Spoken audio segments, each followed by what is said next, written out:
महाभारत।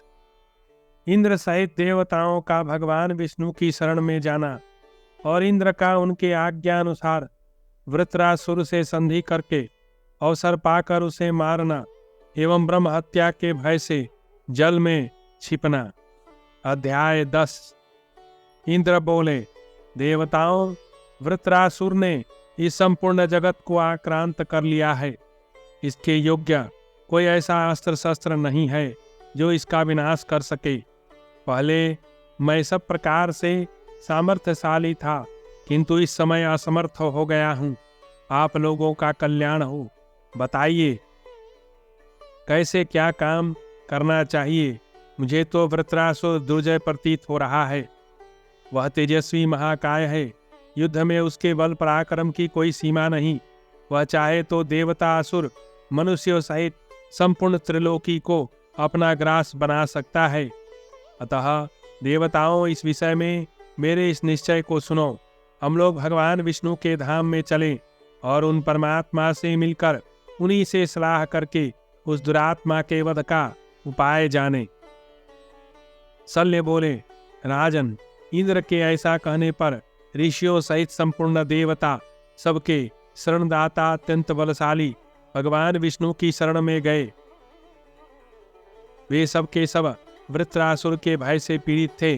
उन्होंने देवेश्वर भगवान विष्णु से इस प्रकार कहा, प्रभो, आपने पूर्व काल में अपने 3 डगों द्वारा संपूर्ण त्रिलोकी को माप लिया था।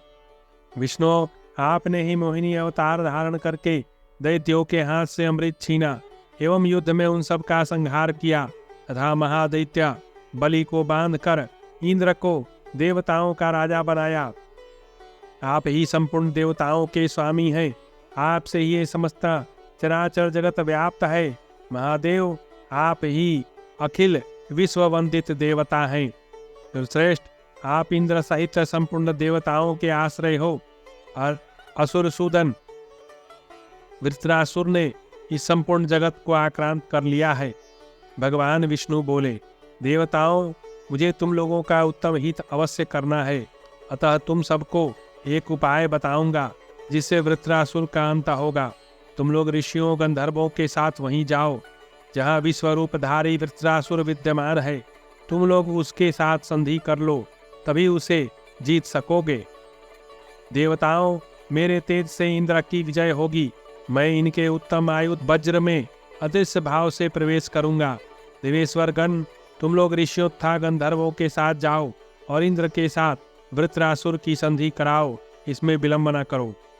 शल्य कहते हैं, राजन, भगवान विष्णु के ऐसा कहने पर ऋषि तथा देवता एक साथ मिलकर देवेंद्र को आगे करके वृत्रासुर के पास गए। समस्त महाबली देवता जब वृत्रासुर के समीप आए तब वह अपने तेज से प्रज्वलित होकर 10 दिशाओं को तपा रहा था, मानो सूर्य और चंद्रमा अपना प्रकाश बिखेर रहे हों। इंद्र के साथ संपूर्ण देवताओं ने वृत्रासुर को देखा।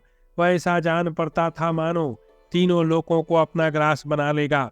उस समय वृत्रासुर के पास आकर ऋषियों ने उससे यह प्रिय वचन कहा, दुर्जय वीर, तुम्हारे तेज से यह सारा जगत व्याप्त है। बलवानों में श्रेष्ठ वृत्ता, इतने पर भी तुम इंद्र को जीत नहीं सकते। तुम दोनों को युद्ध करते समय बहुत समय बीत गया।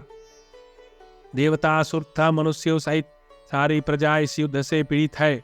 अतः वृत्रासुर, हम चाहते हैं कि इंद्र के साथ तुम्हारी सदा के लिए मैत्री हो जाए। इससे तुम्हें सुख मिलेगा और इंद्र के सनातन लोकों पर भी तुम्हारा अधिकार रहेगा। ऋषियों की बात सुनकर महाबली वृत्रासुर ने उन सब को मस्तक झुकाकर प्रणाम किया और इस प्रकार कहा, महाभाग देवताओं, व ऋषियों तथा गंधर्वों, आप सब लोग जो कुछ कह रहे हैं वह सब मैंने सुन लिया। निष्पाप देवगण, अब मेरी ही बात आप लोग सुने। मुझ में और इंद्र में संधि कैसे होगी? 2 तेजस्वी पुरुषों में मैत्री का संबंध इस प्रकार स्थापित होगा। ऋषि बोले, एक बार साधु पुरुषों की संगति की अभिलाषा अवश्य रखनी चाहिए। साधु पुरुषों का संग प्राप्त होने पर उसे परम कल्याण होगा। साधु पुरुषों के संग की अवहेलना नहीं करनी चाहिए। अतः संतों का रंग मिलने की अवश्य इच्छा करें। सज्जनों का रंग सुदृढ़ एवं चिरस्थायी होता है। धीर संत महात्मा संकट के समय हितकर कर्तव्य का उपदेश देते हैं। साधु पुरुषों का संग महान अभिष्ट वस्तुओं का साधक होता है। अतः बुद्धिमान पुरुष को चाहिए कि वह सज्जनों को नष्ट करने की इच्छा न करे। इंद्र सत्पुरुषों के सम्माननीय हैं, महात्मा पुरुषों के आश्रय हैं। वे सत्यवादी, अनिंदनीय, धर्मज्ञ तथा सूक्ष्म बुद्धि वाले हैं। ऐसे इंद्र के साथ तुम्हारी सदा के लिए संधि हो जाए, इस प्रकार तुम उनका विश्वास प्राप्त करो। तुम्हें इसके विपरीत कोई विचार नहीं करना चाहिए।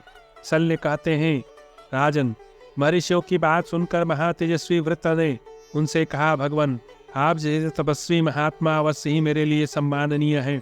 देवताओं, मैं अभी जो कुछ कह रहा हूँ वह सब यदि आप लोगों को स्वीकार कर लें तो इन श्रेष्ठ ब्रह्मर्षियों ने मुझे जो आदेश दिए हैं उन सब का मैं अवश्य पालन करूँगा। विप्रवरो, मैं देवताओं सहित इंद्र के द्वारा न सूखी वस्तु से, न गीली वस्तु से, न पत्थर से, न लकड़ी से, न शस्त्र से, न अस्त्र से, न दिन में न रात में मारा जाऊं। इस शर्त पर देवेंद्र के साथ सदा के लिए मेरी संधि हो तो मैं उसे पसंद करता हूँ। भरतश्रेष्ठ, तब ऋषियों ने उससे बहुत अच्छा कहा। इस प्रकार संधि हो जाने पर वृत्रासुर को प्रसन्नता हुई। इंद्र भी हर्ष से भरकर सदा उससे मिलने लगे, परंतु वे वृत्त के वध संबंधी उपायों को ही सोचते रहते थे। वृत्रासुर के छिद्र की खोज करते हुए देवराज इंद्र सदा उद्विग्न रहते थे। एक दिन उन्होंने समुद्र के तट पर उस महान असुर को देखा। उस समय अत्यंत दारुण संध्या काल का मुहूर्त उपस्थित था। भगवान इंद्र ने परमात्मा विष्णु के वरदान का विचार करके सोचा, यह भयंकर संध्या उपस्थित है। इस समय न रात है न दिन, अतः अभी इस वृत्रासुर का अवश्य वध कर देना चाहिए, क्योंकि यह मेरा सर्वस्व हर लेने वाला शत्रु है। यदि इस महाबली महाकाय महान शत्रु वृत्त को धोखा देकर मैं अभी नहीं मार डालता तो मेरा भला न होगा। इस प्रकार सोचते हुए इंद्र भगवान विष्णु का बार बार स्मरण करने लगे। इसी समय उनकी दृष्टि समुद्र में उठते हुए पर्वताकार फेन पर पड़ी। उसे देखकर इंद्र ने मन ही मन विचार किया कि यह न सूखा है, न आर्द्र, न अस्त्र है, न शस्त्र, अतः इसी को वृत्रासुर पर छोड़ूंगा, जिससे यह क्षण भर में नष्ट हो जाएगा। यह सोचकर इंद्र ने तुरंत ही वृत्रासुर पर वज्र सहित फेन का प्रहार किया। उस समय भगवान विष्णु ने उस फेन में प्रवेश करके वृत्रासुर को नष्ट कर दिया। वृत्रासुर के मारे जाने पर संपूर्ण दिशाओं का अंधकार दूर हो गया। शीतल सुखद वायु चलने लगी। संपूर्ण प्रजा में हर्ष छा गया। तदनंतर देवता, गंधर्व, यक्ष, राक्षस, महानाग तथा ऋषि भांति भांति के स्तोत्रों द्वारा महेंद्र की स्तुति करने लगे। शत्रु को मारकर देवताओं सहित इंद्र का हृदय हर्ष से भर गया। समस्त प्राणियों ने उन्हें नमस्कार किया और उन्होंने उन सबको सांत्वना दी। तत्पश्चात धर्मज्ञ देवराज ने तीनों लोकों के श्रेष्ठ आराध्य देव भगवान विष्णु का पूजन किया। इस प्रकार देवताओं को भय देने वाले महापराक्रमी वृत्रासुर के मारे जाने पर विश्वासघात रूपी असत्य से अभिभूत होकर इंद्र मन ही मन दुखी हो गए। त्रिशिरा के वध से उत्पन्न हुई ब्रह्म हत्या ने तो उन्हें पहले से ही घेर रखा था। वे संपूर्ण लोकों की अंतिम सीमा पार जाकर बेसुध अचित होकर रहने लगे। वहां अपने ही पापों से पीड़ित हुए देवेंद्र का किसी को पता न चला। वे जल में विचरने वाले सर्प की भांति पानी में छिपकर रहने लगे। ब्रह्म हत्या के भय से पीड़ित होकर जब देवराज इंद्र अदृश्य हो गए तब यह पृथ्वी नष्टा सी हो गई।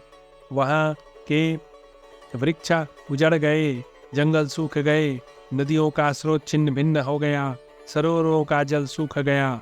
सब जीवों में अनावृष्टि के कारण क्षोभ उत्पन्न हो गया।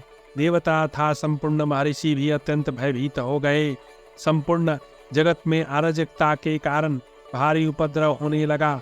स्वर्ग में देवराज इंद्र के न होने से देवता तथा देवर्षि भी भयभीत होकर सोचने लगे, अब हमारा राजा कौन होगा।